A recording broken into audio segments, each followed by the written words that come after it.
Ace. And you are watching After Class Podcast! So, anong pukunin niyo sa college? Magsasay ka po. Magsasay. Ikaw din. Sa totoo lang, nagdadalawang isip pa whether magka-college or not. So, it's either magti-teach, pupursue kung pagiging teacher, education, or magtatrabaho. Ako rin, mag-e-edo ka. Ikaw? Ako depende kung mag-training na ako rekta sa military or mag-training ako. Kayo? Ako magpupuls ako. Magbubulis ka.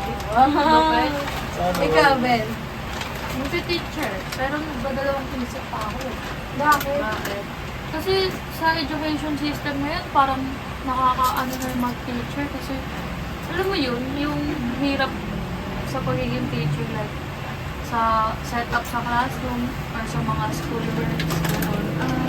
Ay, gusto kong sabihin about that. Parang kasi ngayon, diba, sa Pilipinas, halos lahat ng public schools, overcrowded yung mga estudyante. Oo, yun nga. Then, pero kinukulang tayo sa mga teachers. Oo. Pero kasi ang masaklap sa pagiging teacher na napapansin ko, lalo na meron kami member sa church na teacher, ang lagi niya nirereklamo sa amin is kulang yung sahod niya, pero yung overwork niya sa trabaho is, nakaka-drain siya ng energy. So, ayun lang pangit sa Philippines, sa educational system ng Philippines. Oo. Grabe, kasi yung mga teacher din dito, sila minsan yung nagpro-provide ng mga materials na kailangan nila. Hindi rin naman pinaprovide ng school yung mga kailangan nila. So, mahirap din sa kanila, sa part nila yun. Kaya ng laptops. Kayo, ano bang nafe-face yung problem sa education natin? Sa tingin nyo na parang problema to sa education system ng Pilipinas. Siguro yung maraming estudyante sa isang classroom. Kasi isipin nyo, kung sa isang classroom maliit lang, tapos sila nasa 50, 60 plus, paano yun pagkakasyahin? Paano yung materials, di ba? Init nun. Kaya, Nagkitan. Kulang pa sa electric fan. Oo, di ba? Yun din yung problem na feeling ko na-face natin na kulang tayo sa mga dapat talaga na, alam mo yun, yung dapat meron tayo pero wala. Oo. Kulang sa electric fan, ganyan. Pero we're privileged enough na mag-aral sa private schools na pinaprovide yung mga pangailangan natin na hindi naman total na lahat, pero at least Mas comfy tayo maayos, sa oo. sa natin ngayon, sa space natin ngayon sa school. Pero isa din yan sa problema yung mga faculties ng mga teachers, yung CRs, hindi masyado nalilinis, lalo na sa mga public schools, diba? Kasi hindi naman talagang sinasweldohan yung mga workers nila ng same sa private schools. Tsaka gusto ko lang i-point out na kung tayo nga, sige sabihin natin na privilege tayo kasi nakakapag-aral tayo ng comfortable. Paano yung mga hindi? Like, deserve natin lahat kahit ano pang estado natin sa buhay. Deserve natin lahat makapag-aral ng maayos. So, sana maayos yung ganong mga problema natin. Tsaka, gusto ko lang i-point out yung kayo ba? Tatanungin ko kayo, like, alam niyo ba yung difference ng guidance tsaka ng discipline office dati, nung high school? Hindi. Kasi pag sinabing guidance sa public school, like parang, parang lahat yung ginawa kong masama, gano'n. Oo, parang Sa kick out ka Facebook. agad. So, ngayon lang natin nalaman, ngayon lang natin, Grade 11. oo. Grade Ngayong grade 11 lang tayo na educate about sa difference ng guidance tsaka ng discipline office. So, kung dati, natatakot tayo sa guidance, ganyan. Pero ngayon, gusto na natin lumapit sa guidance para manghingi ng help. Sana ituro yun. Sana ituro yun sa high school. Sana sa public. Junior high, Sana sabihin, kasi kung may pakitungan talaga sila sa mental health, sana mas masabi nila sa estudyante na kaya nilang magpa-counsel sa guidance. Kasi hindi ayun yung nagiging purpose ng guidance sa ibang public school. Kayo, ano pa bang napapansin ko? Tingin ko kasi din yung yung pag public schools, lalo na yung sa pinanggalingan namin school ni Red. Hindi, wala talagang difference sa pinapakita yung discipline office at saka sa guidance. So, hindi talaga siya makikita ng estudyante kung ano yung different yung dalawang. Yes! Napa-guidance na ba kayo dati? Elementary pa lang. Junior ay, mag-guidance Junior high? Ako din, ako. Elementary. O, diba? Dapat sa discipline office. Kayo na sa guidance. Kasi nga, yun nga yung kinalakihan natin na pag-guidance. Doon yung mga offense mo. Pag pinapunta ka ng guidance, may parang nalalan ka, mga ganun. ganun. Pero pre, napapansin nyo ba, di ba sa school, ang inisip nyo lang aral, ganun. Pero may nakakapasok na talaga, grupo-grupo. Like, gawang ganun. Tapos, yung di ba, sa CR, pupunta ka lang para umili. Tapos may makikita ka na vandalism, ganyan. Yung mga group nila nandun Lalo nakalagay. na sa, pinanggalingan na. Pinanggalingan natin. Wow, batang mukhang tala. Mga batang imus. Dahil talaga, madami talaga doon, mga gang, ganyan. Grupo-grupo talaga sila doon. Pero feeling ko ang isang stereotype about sa gang is, syempre sa mga classroom, hindi naman naiiwasan yung away-away, yung suntukan-suntukan, hindi naman yung naiiwasan. So feeling ko ang stereotype, pag yung mga nagkakos nun is yung mga nasa gang. So feeling ko, hindi naman porket like nasa gang ka, ikaw na agad yung mag-start doon, at saka hindi porket nag-start ka noon, nasa gang ka na. So feeling ko problema din yun na pini-face nila. Oh, pero minsan nga kung sino pa yung nasa gang, siya pa yung maayos makitungo sa tao. Oo nga, kagaya ni Ace. Saka feeling ko hindi naman super sama. Feeling ko may mga tao talaga hindi nila nakokontrol kung ano yung mga dapat nilang gawin. Pero yung sa gang talaga, may mga ginagawa naman din silang mabuti. Diba nagko-community service sila minsan, ganyan, sama-sama sila. So may purpose din talaga yung mga ginagawa. Ang pinakaano lang kasi dyan, parang bad side ng gang. Tapos yung may mga gang kasi na ginagawa nilang hazing para maging member ka ng group. So, madaming cases Paano na... ba nangyayari yun?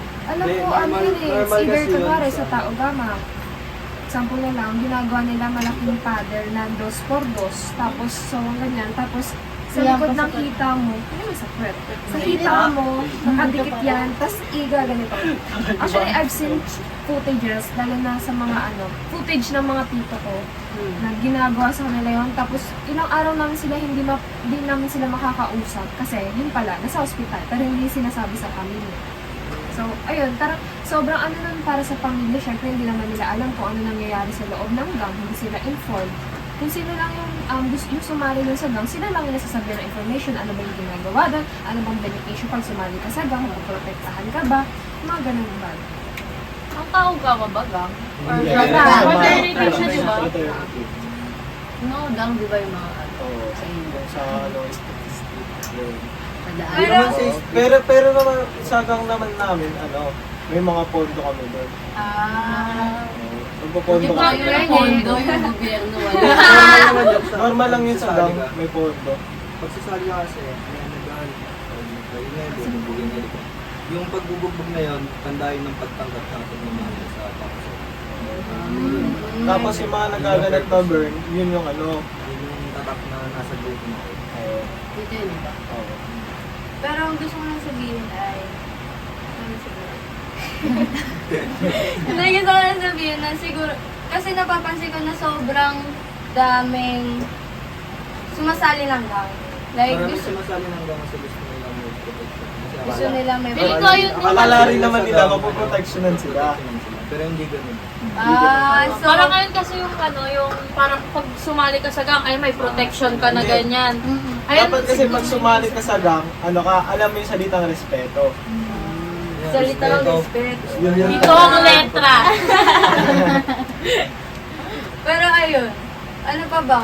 Ano pa bang nafe-face nyo na problem? Sa akin yung mga iba kasing sumasali sa gang, lumalaki yung ulo, kumukulit sila na pag-aaway. Oo. Kahit hindi naman dapat. Oo. Yun yung nakakasama sa kultura ng sinalihan nila. Oo, tama. Parang tinitake advantage nila yung Na pagiging parang, gang Pagiging member. Uy, gang. nasa gang ako, makikipag-away ako kasi Pero hindi- May backup naman ako eh, ganyan Baka eh. ako Pero eh. hindi Akala ganun nila parang kadali title ang sa pangalan nila na laging nakadito. Hindi lang gang. So, feeling ko ang mas magandang gawin ng government. Kasi hindi naman nila yung mapipigilan sa totoo lang. Yung Like, pagiging gang. Oo, hindi naman nila yung Pagiging gang. Pagiging Yung member. oo. pagiging Like, member ng gang. hindi na nila yung mapipigilan. Siguro mas mag-focus lang sila kung paano nila gagawing better or paano, parang yung gawin nilang organization. Mas hindi nakakatawa. Alam mo, sana maayos talaga yung mga ganyang pangyayari. Tsaka ano pa bang nararanasan yung discrimination? Ako. Ano? Kasi di ba ang dami kong piercings? Oo. Yun talaga yung naano ko na parang super laking kasalanan kapag madami kang piercing, ganyan. Even sa sa mukha, bawal din. Feeling ko problem yun yung iba na. Feeling ko kasi art to eh. Art. Tapos sa may sa buhok din. Ayun. Anong connected sa pag-aaral? Oo, kasi, tsaka mostly din nang napapansin ko, mostly ng mga marami yung hikaw, may kulay yung buhok. Nag-aaral sila ng mabuti. Like, may honors pa yung mga yan. So, bakit? Feeling ko wala talagang Ano talaga, like, Walang connected. oo, walang connect talaga. Like, anong connect ng gano'n? Gusto Mas kasi piercing sa ng pag-aaral. school mag-stick sa modesty ng Oo. Which is valid naman Oo. yun na may rules. Oo. Pero syempre, di ba, nagbabago yung generation. Tsaka mas nililimit nila yung capacity ng mga estudyante na i-express yung sarili nila. Totoo kasi ako nung tinatanggal yung ko, yung hikaw ko, umiyak ako. Kasi yung ikaw mo sa ano? Wala na, tinanggal ko na. Sayang. Ang hirap kasi niya itago. Mahirap siyang itago. Paano ba nag-close yan? Hindi, meron pa rin.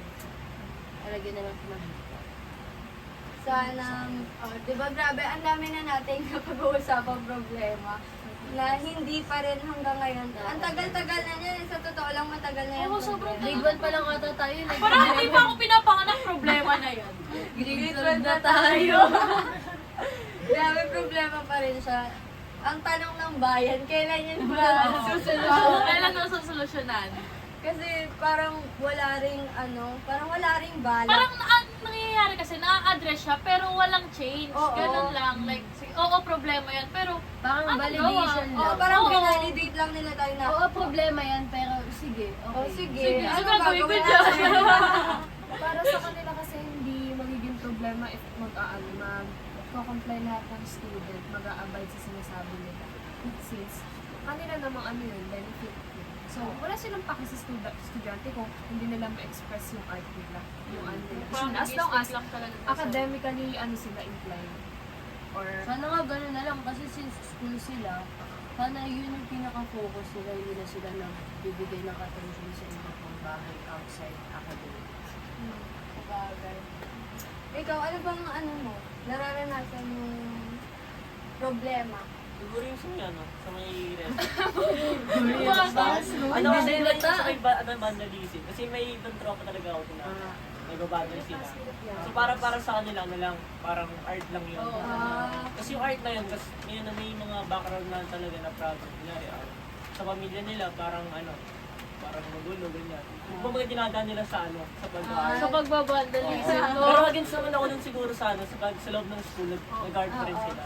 Pero siguro ang say ko dyan, dapat mag-provide sila ng program or such na pwede i-express ng mga estudyante Like yung parang nararamdaman freedom nila. wall. Oo, parang Ganon. sobrang laking Wall na Oo. pwedeng paintan. na pwedeng paintan, tapos sama-sama sila, yung ganon. Pero wala pang nakikita ang ganon. Parang Meron ikaw talaga yung siya. unang gagawa Ako niya. gano'n. Pag natayo ka na. Hindi, wall lang. Wall. Sa job yan, sa job.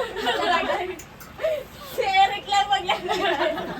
Hindi, doon niya makapuntahin yung mga tao. Boy, dito kayo, boy. Pwede dito. pero ito sa totoo lang yung vandalism, may pinipili nga din talagang lugar. Kasi hindi naman pwede mag-vandalism kasi sa simbahan. Or sa school. Di ba? Grabe. Kasi, grabe Vandalism yung... ka sa airport. Ano kasi yung iba, Pero- tingin ng iba, parang ano, parang kapag may nakita silang spot na malinis, parang gusto ano, nilang heaven, dumihan, heaven talaga sa kanila yun. Gusto nilang, ang ganda lagyan na ito ng ano. Ano sabi nila, ang linis nito ah, dumihan ko nga. Parang nakikita nila yung wall as bond paper. Gano'n. Ay, bond paper. Ang canvas Oo, nila canvas yun. nila yun. Kaya Yung gets ko perspective din. talaga nila. Kasi ang ganda-ganda kayo ng art. Super ganda ng art. Kaya ang daming creative na tao. Kaso lang, sa bandang huli, pag may mga artwork din sa mga sa mga building, sa mga pader, ini-ano din ng mga tao. So, ang baho. Imbis na art, ang baho. Ayan. Ang ganda sa matang, sakit sa ilong. Maraming guilty dito. Babaho. Ay, babaho ka daw sa akin. Ay, nakanasan nyo na ba yan? Yung may mga dapat may nagpo-provide ng mga hygiene kit sa room para hindi mabaho. Di ba meron last year? This year kaya. This Wala, matapos na. Oo nga, parang wala. How about naman sa mga sa paligid natin, social injustices na nararanasan natin? Di pa? Siyempre, yung most general, siyempre yung naranasan natin lahat, yung climate change talaga. Ramdam na ramdam natin din ngayon. Tama. Di ba, ang daming class suspension na nangyayari dahil sa malakas na ulan, tsaka sa sobrang init, gano'n. Saan tayo, ano doon? Laging Tayo lulugan, no? Saan tayo lulugan? Kaya kahit face to face, madami kasi estudyante, aminin natin na mas mas naiintindihan natin ang tinuturo mas kapag face to face. Pag Oo. nakikita natin yung nagtuturo. Pero, ganun din naman sa online class, nakikita natin yung nagtuturo. Pero, mas Nawawalan tayo ng na-observe, focus. na-observe kasi kapag magkakasama kayo, na-observe kayo ng teacher. Para Tsaka mas maraming distraction pang sa bahay. Oo, totoo yun. Maingay, walang Pwede kang- net. Saka pwede ka manood sa FB habang nasa GV. Guys! Hindi Pero ayun nga, syempre hindi rin naman nakita ng mga teacher kung anong ginagawa mo sa screen, di ba? Kasi naka-off ka, hindi na naman kita. So, mas better talaga ang face-to-face. Kaso ang daming nangyayari ngayon. So, Kaya grabe talaga nung COVID, di ba?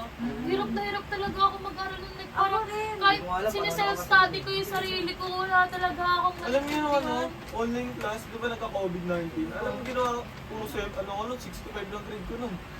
Di ba, ang daming bumaba na Ay, ako estudyante. din. Sige. Kasi biglang nagpapok sa utak ko Hindi eh. ako din ka. Like, ngayon, sige, sabihin natin, maganda yung grades ko ngayon. Pero dati talaga, as in, sobrang hirap mag-focus. Kasi yung COVID-19 pa lang, sobrang bigat na. Paano Oo, pa di ba yung... may nangyari Oo. sa May nangyaring something sa pamilya, ganyan. Tapos, aanuhan pa ng modules na Grabe. napakadami. Tapos online i-remind class ka pa ng i-remind na wala Oo, akong gawa. tapos sasabihin, kaya sobrang hirap din kasi grabe nung time na yun, grades ko 75, ganun lang talaga yung grades ko. Pinasa na lang. Oo, parang pinasa na lang ako kasi, Parang Gets bawal, naman. parang feeling ko dati bawal magbagsak nun. oh, bawal bawal talaga. wala. Totoo lang, tama naman, bawal magbagsak. Sana lang talaga, gampanan natin bilang pag-asa ng bayan, sabi ng Celsa, yung trabaho natin. Kasi sa ngayon, na nagtatrabaho para sa atin, nagiging sandata natin is yung tinawag din na henerasyon pag-asa ng bayan, which is yung mas mauna sa atin. Then, as kabataan, maging tayo, gawin natin yung trabaho natin para sa susunod na henerasyon. Kasi, tayo yung nagka-craft ng future para sa kanila. Tayo yung responsable sa generation natin. Kung anong kakaharapin nila sa susunod na generation. Oo, ayun naman talaga yung purpose netong podcast natin is para mas maging aware at mas ipaalam sa kanila yung mga problems na nafe-face natin sa pang-araw-araw. At saka, lahat tayo dito, lahat tayo deserve natin ng quality education. Sana mabago yung sistema na hinaharap natin ngayon. At hindi lang para sa atin, para rin sa future generations. Dito na nagtatapos ang aming podcast. And you are watching After Class!